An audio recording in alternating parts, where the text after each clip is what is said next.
the inner dimension, insight into the weekly Torah portion, Parshas MIKETZ, Rabbi YITZCHAK GINSBURGH. Parshas MIKETZ, getting to know you. Hatred stems from a lack of understanding the other. Its rectification lies in profound recognition of their essence. The Torah portion of MIKETZ lies at the heart of the action-packed suspense story of Joseph and his brothers. The hero of the story, the righteous Joseph, transforms from a downtrodden slave into the all-powerful ruler of Egypt.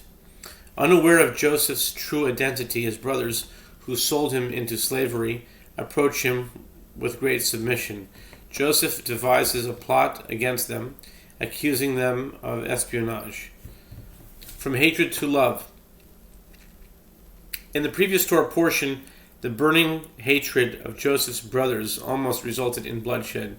It could only be resolved by transforming it into love. Joseph rectified the situation by implementing an ingenious scheme.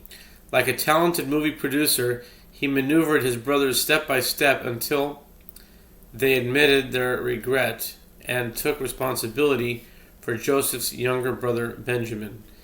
They realized that their encounter with the harsh Egyptian ruler was atonement for selling Joseph into slavery. Joseph retained his mask of severity until the moment was ripe to reveal his identity, transforming hatred into love. Hatred results from a lack of understanding and true appreciation. Jacob loved Rachel's attitude to life and was attracted to her down-to-earth approach. He despised Leah because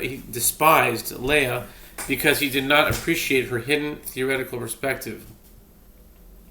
Similarly, Rachel's son Joseph was despised by his brothers who were born to Jacob from Leah. Joseph was an enigma to them. Joseph was Jacob's favorite son. He stood out with the distinctive clothing his father had made especially for him. He informed Jacob of his brother's activities and disclosed his dreams that suggested he would rule over them. This did not match his brother's preconception about which brother was their leader. Joseph's philosophy on life was incomprehensible to them. Their misunderstanding metamorphosed into hatred. Chassidut teaches us that there was an inherent difference between Joseph's divine service and that of his brothers. Joseph's brothers paved their way through the physical world by doing their part, such as shepherding their flocks, and remained connected to God. Yet they did not represent their cause to outsiders. Judah descended from his brothers, but almost lost sight of all light until he reached rock bottom. Only then did he acknowledge his mistake. In contrast, Joseph was unwittingly hurled into the lowest levels of reality, yet he remained faithful to his source. In his most desperate moments, Joseph shone like the Hanukkah candles that illuminate the dark winter nights. First, he was thrown into a pit infested with snakes and scorpions.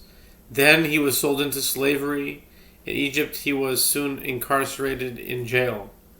Joseph's pit became deeper, darker, and more frightening as time went on. Yet he stood erect in the face of adversity and became a shining example of righteousness for all generations.